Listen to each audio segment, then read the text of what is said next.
آیا کله مو فکر کړی چې خلک څنګه کولی شي د ځمکې په هغه سیمه کې چې تر ټولو سیمو یخه وي ژوند وکړي؟ په هغه ځای کې چې د هوا تودوخه تر -1 درجو د سانتیګراد رسي او هر څه په بشپړ ډول یخیږي. یاکوتسک. په ننني مطلب کې به د یاکوتسک ښار پیژندنه او همدارنګه په دې بغږیږو چې ولې یاکوتسک ته د روسیې خزانه ویل کیږي. هیله ده چې ملتیا مو وکړئ او چینل در سره سبسکرایب کړئ.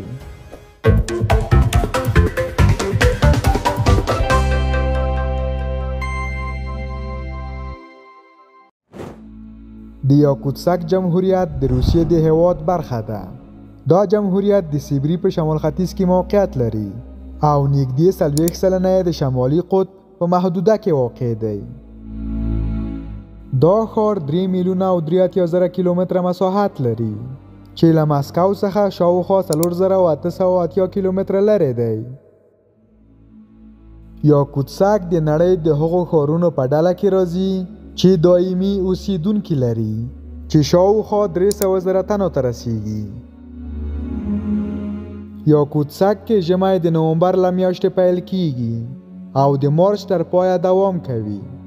منځنۍ تودوخه په ژمي کې تر -15 درجو رسیږي خو ځینې وختونه تر -50 درجو هم ښکته کیږي. په اوړي کې هوا توده او لنډمهاله وي چې د تودوخې کچه کله ناکله تر 10 درجو پورې رسیږي.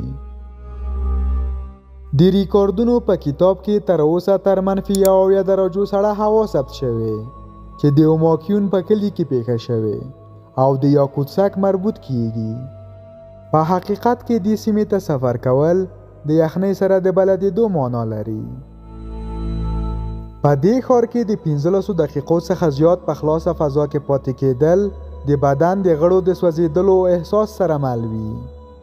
د بهر د تګ لپاره خلک څو پوړیزه ځانګړې جامې اغوندي. دغه جامې د ژویو له پوستونو څخه جوړوي خو د دې جامو د لوړې بیې له امله یې هر څوک اخیستلی نه شي. د ودانیو دروازې او زینې په فرشونو پوښلي دي تر څو د خلکو د ښویېدو مخه ونیسي. په یاکوتسک کې هره کورنۍ په اوسط ډول 3 ماشومان لري.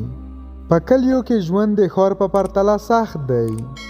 د کلیو اوسیدونکي د څښاک اوبه د بیالو د یخونو څخه برابروي، یخ ټوټې کوي او بیا یې په کورونو کې په ذخیرو کې ساتي. په یاکوتسک ښار کې معمولا یوه خونه نه تودوي او د یخچال په توګه ترېنه ګټه اخلي. که راشو د دې ښار د تأسیس په اړه وغږیږو نو دا ښار په 1922 کال کې تأسیس شو. دا ښار 2 رسمي ژبې لري چې یوه یې د ترک یاقوتي ژبه ده او بله یې روسي ده. په ډیرو ښوونځیو کې تدریس په روسي ژبه کیږي. یاکوتسک ته د روسیې د خزانې په سترګه کتل کیږي ځکه چې دا سیمه له طبیعي زیرمو ډکه ده او د نړۍ له شتمنو سیمو څخه شمیرل کیږي. د روسیې شاوخوا 40 سلنه د سرو زرو زیرمې په دې سیمه کې دي. په یاکوتسک ښار کې ځمکه تل یخه وي چې ودانیزې پروژې سختوي. علت یې دا دی چې دا ښار په بشپړ ډول د یخچالي طبقې پر سر جوړ شوی دی. د ښار اقتصاد په دودیزو فعالیتونو لکه کب نیونه، ښکار او د څرمنو په تولید ولاړ دی. که څه هم په دې ښار کې ډیره یخني ده خو برسیره پردې هر کال نږدې 2000 کسان دې سیمې ته سفر کوي. دا و زموږ چمتو شوي معلومات. هیله ده چې د خوښۍ وړ مو ګرځېدلي وي. د داسې نورو مطالبو لپاره زموږ چینل در سره سبسکرایب او په کمنټونو کې مو خپل نظرونه را سره شریک کړئ. تر بلې ویډیو مو په الله سپارم.